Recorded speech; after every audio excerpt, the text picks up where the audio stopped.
I was working with a client who was running both Google Analytics and Plausible on their website. They pulled up both dashboards side by side and asked, why are these numbers so different? Which is a great question.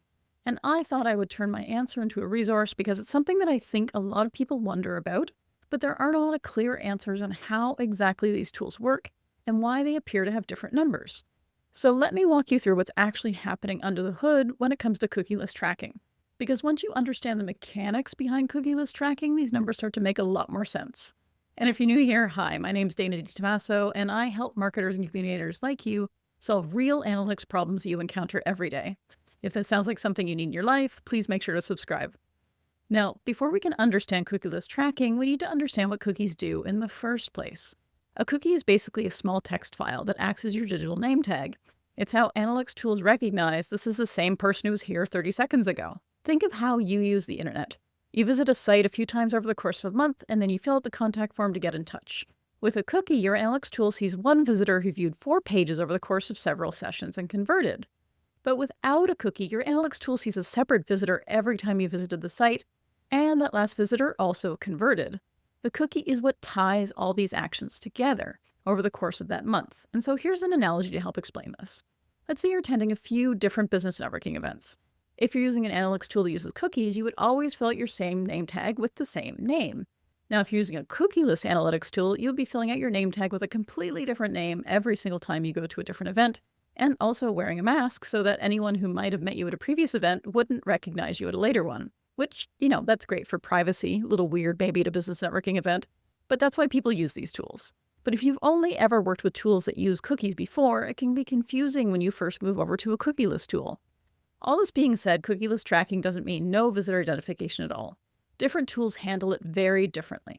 So first off, let me show you how Plausible works. Plausible uses your IP address combined with your user agent, that's your browser type, and runs it through something called a hash function with a daily rotating salt. And if you're not familiar with hashing, think of it like a blender. You can turn fruit into a smoothie, but you can't then turn that smoothie back into individual fruit. It's a one-way process. The salt is a random value that gets mixed in before the hashing happens, and in the case of Plausible, that salt changes every 24 hours, and the old salts are deleted immediately. So what this means in practice is that if you have the same visitor with 5 page views in one day, that's one visitor. Great. But if that same visitor on 5 different days, they would equal 5 different visitors, because Plausible intentionally forgets overnight by design. This means that Plausible can't show new versus returning users or do any kind of retention analysis, and that's the deliberate trade-off for privacy. Now, Matomo, on the other hand, does things a bit differently when you enable cookieless mode. It uses what they call a config ID. That's a hashed fingerprint of environmental information, same idea as Plausible, but instead of a day, the default look-back window for this ID is only 30 minutes, which means that if someone visits your site in the morning and then they come back in the late afternoon, they probably will be counted as 2 different visitors. You can increase this look-back window, but Matomo warns that doing that is computationally expensive and it can slow things down. So let's compare how these systems would work in Google Analytics, Plausible, and Matomo. Imagine the same person visits your site at 9 a.m. and again at 3 p.m., same day. In Plausible, they're counted as one unique visitor since they visited twice on the same day. In Matomo, with cookieless enabled, you're probably counted as 2 visitors since the visits are more than 30 minutes apart, assuming you didn't increase that look-back window. And if you're using Google Analytics with cookies, you'd be counted as 1 visitor. These are deliberate trade-offs. Each tool made different choices about privacy versus measurement accuracy. Your own circumstances will help you figure out what trade-off matters more. Now, GA4 has a feature called behavioral modeling that tries to bridge the gap, and I'll be honest, I'm not the biggest fan of relying on this for decision-making. Let me show you why. So here's how modeling works in GA4. GA4 looks at what consented users do, the users that said, great, go ahead and track me. And then they use machine learning to estimate what non-consented users probably did based on similar patterns. The catch is you need significant traffic thresholds before modeling even kicks in.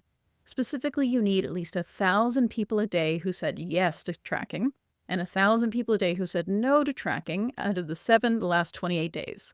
And in my experience, a lot of sites, especially smaller ones, will never hit these thresholds. And that will happen especially if your consent banner isn't prominent or if people just ignore it entirely. And even when modeling is active, it's still an estimate. It's not an actual measurement. Plus, modeling only affects what you see in the report section of GA4. Model data is never sent to Looker Studio or BigQuery.